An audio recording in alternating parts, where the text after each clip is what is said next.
The crypto cycle is only for the most brave heart. Today, we're going to go and check on our macro update. Fundamentals are very important, friends. Of course, it's always a big battle in markets. Are you a technicals guy? Or are you a fundamentals guy? Shut up. I'm neither. Or you're both. Technicals, fundamentals. Look, fundamentals are about long-term driving forces. Okay? You rely on the fundamentals when the technicals short-term looks garbage. Okay? That's what you're looking for. And once the technicals start looking good, you rely on the fundamentals to tell you whether or not you should be jeeting. Extremely important. Otherwise, if you don't have any idea of what's driving crypto, right? If you have no concept of $10 trillion crypto industry, stablecoin supercycle, stablecoins growing from 250 billion up to 2 trillion as estimated by the US government treasury. If you have no concept of these fundamental driving factors and Metcalfe's law, well, what's the difference between a 20% gain and a 2x gain and a 20x gain? You just see digits going up on your screen. You have no idea. See, Warren Buffett, friends, he'll analyze the future potential of a company and it will help him determine whether his growth rate in the company is 5% or 20% or 50%. And you know, if you stretch them out over 10 years, it can be big differences. This is Julian, friends. Julian Biddle. He is from the Good Morning Index, GMI, Ra's company, Raoul Pal. So you want to know, like, why do we even have crypto going to 10 trillion in the first place? Why do we believe in higher targets? It's because of this, friends. It's because no matter how much psyops the government does to us, I know and you know that this is happening. Check this out, friends. The US labor participation rate is going down to poopy town. You see that? It's going down, down, down, down. And this chart on the right is the US birth rate. Look how they're both going down. Pretty much the long-term fundamental driving factor of cryptocurrency going up is the money debasement. But why are they debasing money? Well, remember, they spent a lot of money. They got a lot of debt. There was the US government. But the baby boomers did not have enough bears to replace them. So we have less people in the workforce. Pretty much, there's 6 baby boomers and there's only 2 kids to pretty much try pay off all their debts, which they can't. So this is the trend going down. This is since 1995. It's not reversing anytime soon. You get it? So there are some conclusions you can make from this, which pretty much, it changes a lot now. And even if you put it on a log chart, I mean, it looks even more devastating, doesn't it? Look at the US labor force participation rate.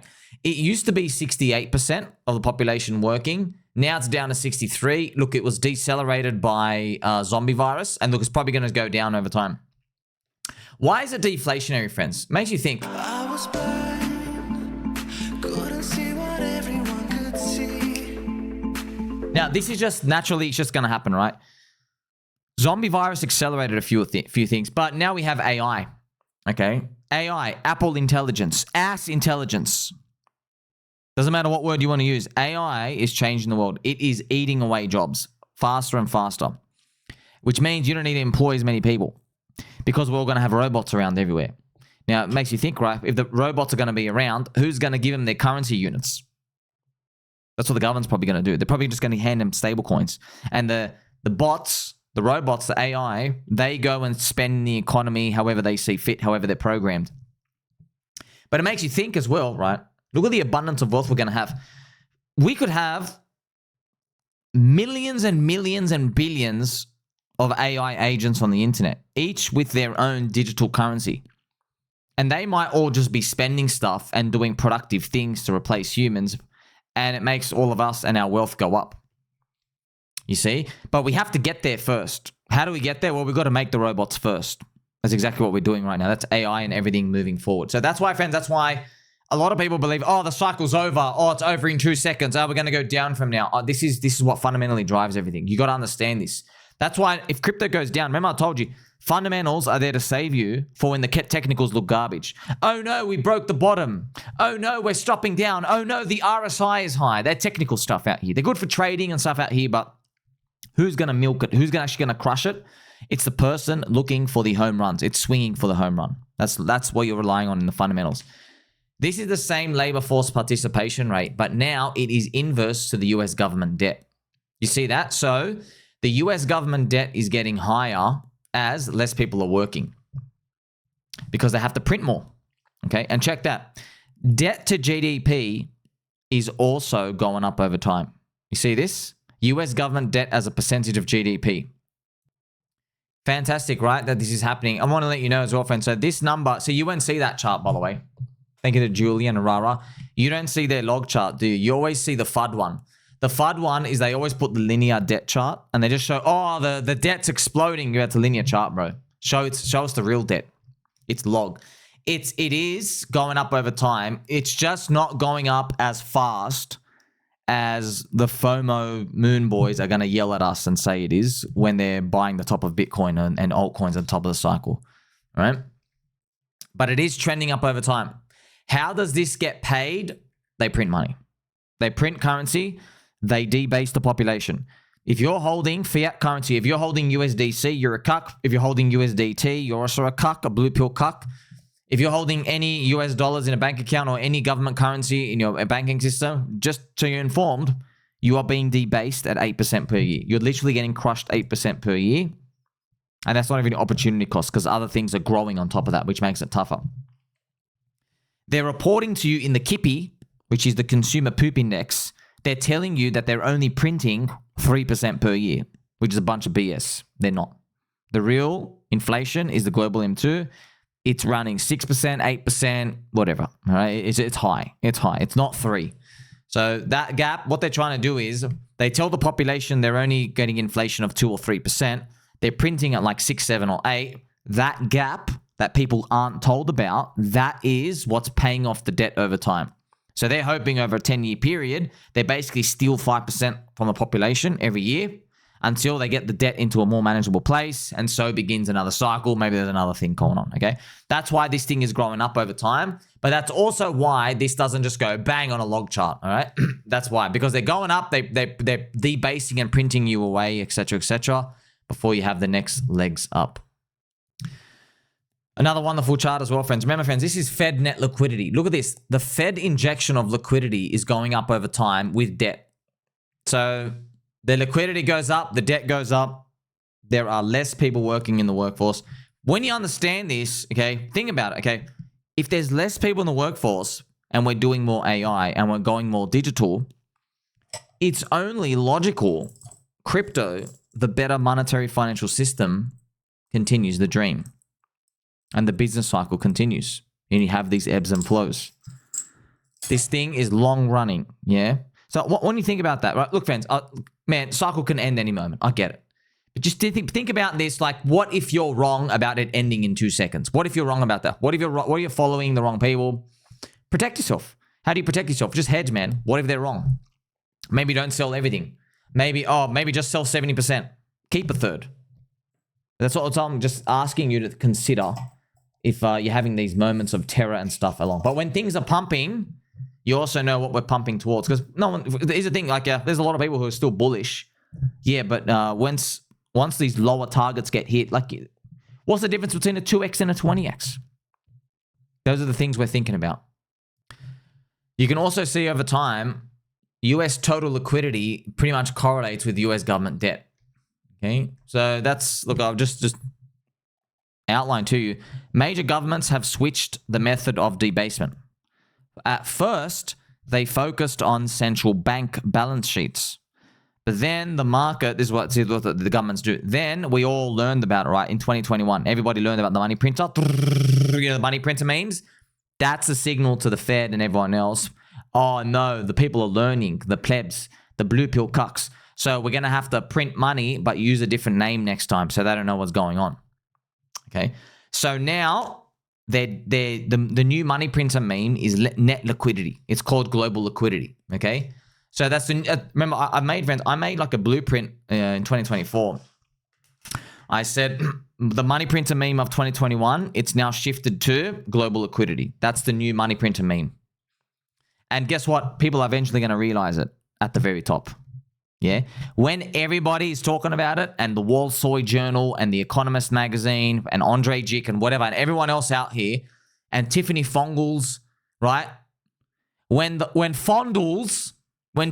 Fondles is fondling on her Twitter page, talking about global liquidity and stuff out here, maybe it's over. So we just think about that, right? Just like the money printer.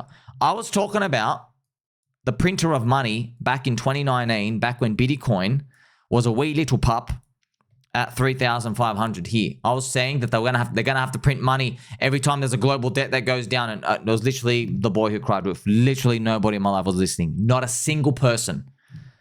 Then the zombie virus came and started printing money. Now everybody was scared, but what happens in 2021? We had Dogecoin mania, NFT mania, right? It's gonna happen again. But they're not gonna say money printer, that's a new meme, right? Global liquidity, oh wow, global liquidity is just money debasement. What about the future, friends? What about the future? Look at this. Look at this. Federal government expenditures, interest payments with a 33-month lead. You see how it's all cranking up? And that's global liquidity. So the beautiful part about the fiat system is we know all the payments ahead of time. The interest payments are going up. The debt is going up. Okay, so you're going to have to print more to cover it. There you go, fill in the gaps. Now, when they print more, remember, we've got the global cycle, liquidity cycle, which is what the governments are doing. Then you have the business cycle, which is a different phenomena, right? They move, they're influenced by each other, but they're not exactly the same. All right, the business cycle is with altcoins and everything out here, and global M2 is gold, and the basic M2 money effects were coming into BTC, okay? They don't always have their flywheels going on at the same time. When the global liquidity printer has been going on for enough time, and enough is subjective, usually 3 to 4 years, eventually we hit the positive flywheel. You basically lit the match, and then altcoins start to go, because everybody in the economy is basically pretty much suspended belief. They think, oh, well, this time's different, things are going to be great, and everything out here, right? When we include our GMI total liquidity measures for other major regions and combine them with our US number, liquidity explains around 90% of Bitcoin fluctuations. So friends, you've heard me, I've mentioned this many, many, many times. Bitcoin's correlation to global M2 is literally near 90%.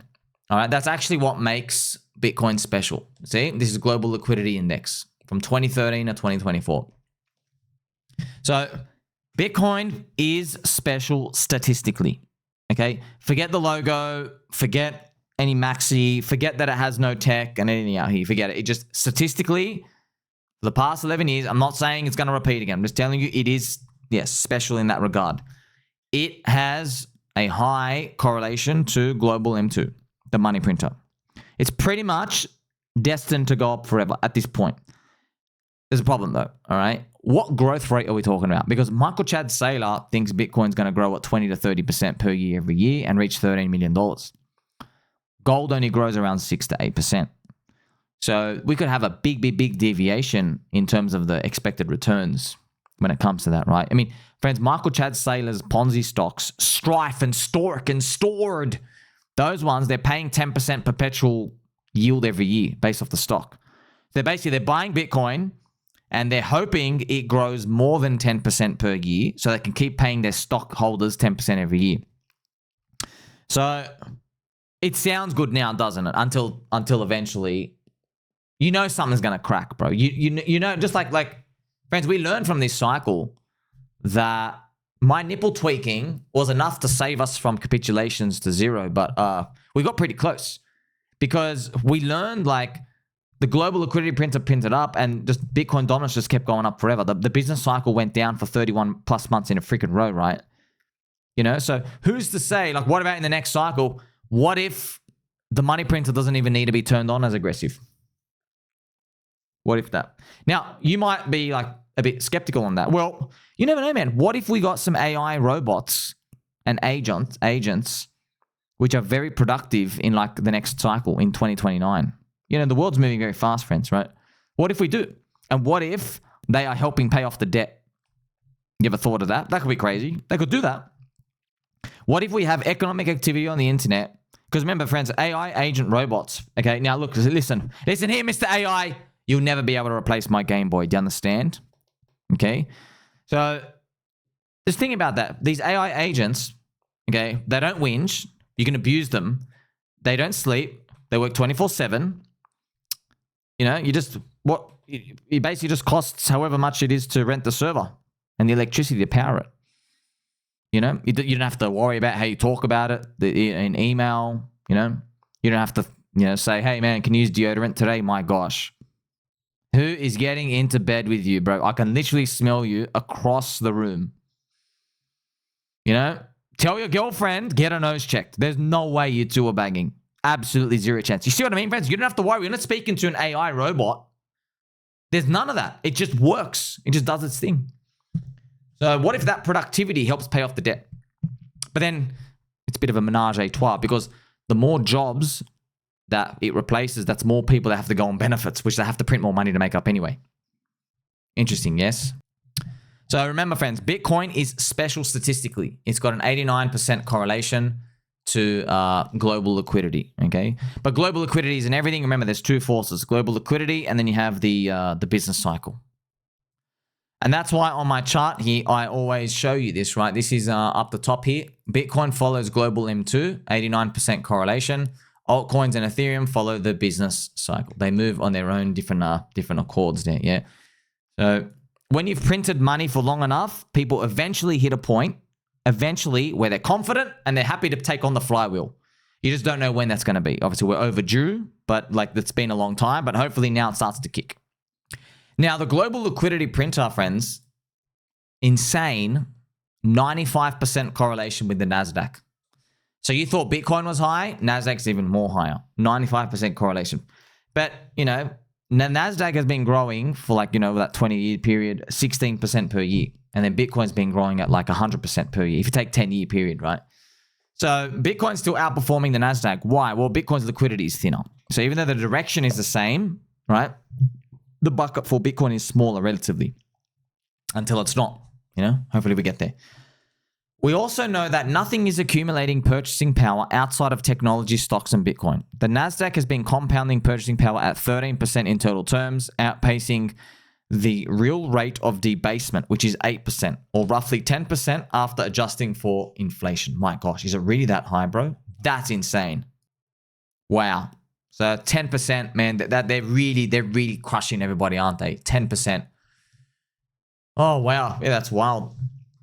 So debasement equals the hidden loss of value from a central bank money printing, which weakens the currency. Inflation is the visible rise in consumer prices that hits your grocery. If you hold cash, you're losing 8% of its real value each year simply because central banks keep printing new money. On top of that, goods and services are getting 2% per year more expensive. Okay, that's where they get it from. So you're debasing, plus they're putting everything up 2% more expensive. So to maintain your purchasing power, yeah, you're going to need 10% per year.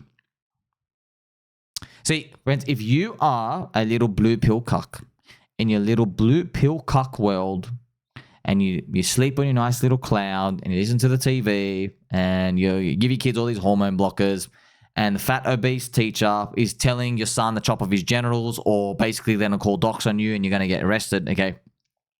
If that's your little shitty life where your wife's boyfriend takes her out every weekend and you have to get a DNA test on your kids, but your wife doesn't want you to because you're going to find out there's a reason why your kids have a completely different skin color to you, and they're a different nationality, by the way, and they don't even speak English, okay? So if that's your little life, welcome to monetary debasement. That's your financial wealth. You're getting nowhere. That's the world you've chosen. God bless you, okay?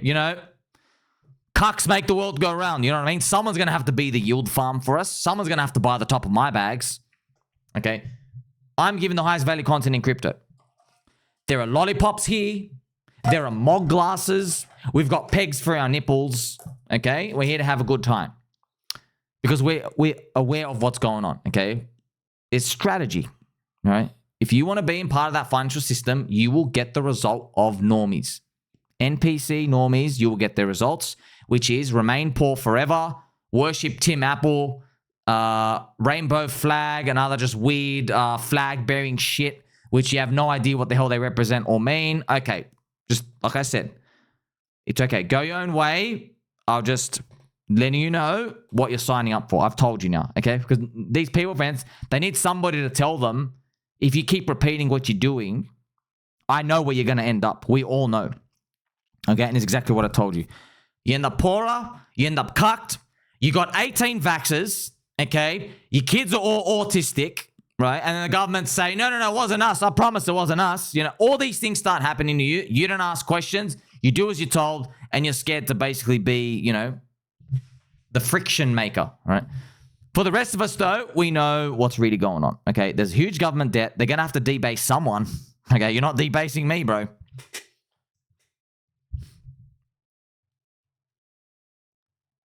This is why saving diligently in a bank account year after year to buy your dream home doesn't work like it used to.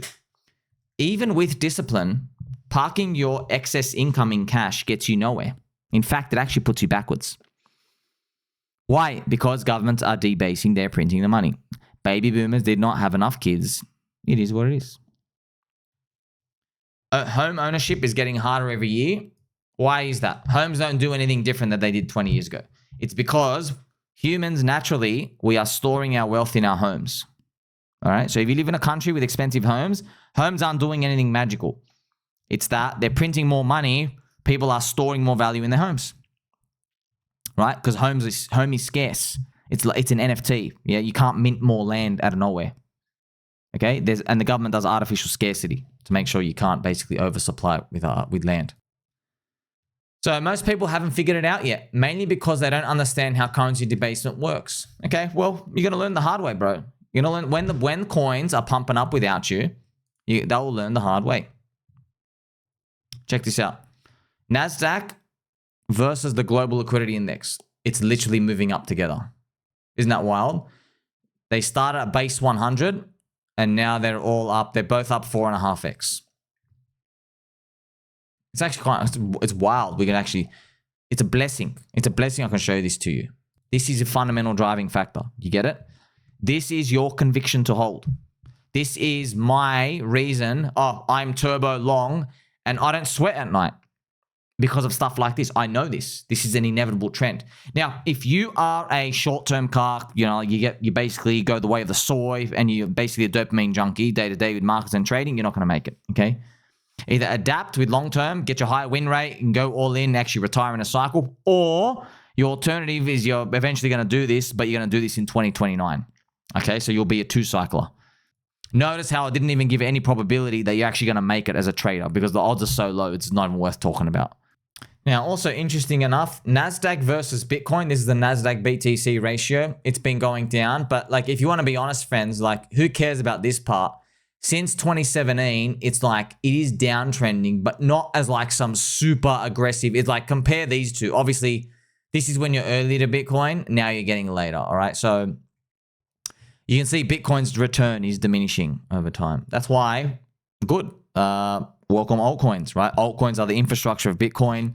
Everybody has thrown the baby out with the bathwater. You literally have 4 years of Bitcoin dominance going up. You have all of Bitcoin maxis and the whole world and every mainstream KOL shitting on altcoins, shitting on Ethereum, leverage FOMO Bitcoin, leverage trading Bitcoin, all the exchanges. It's like taking candy from a baby. Okay, I was born for this. I was born for this setup.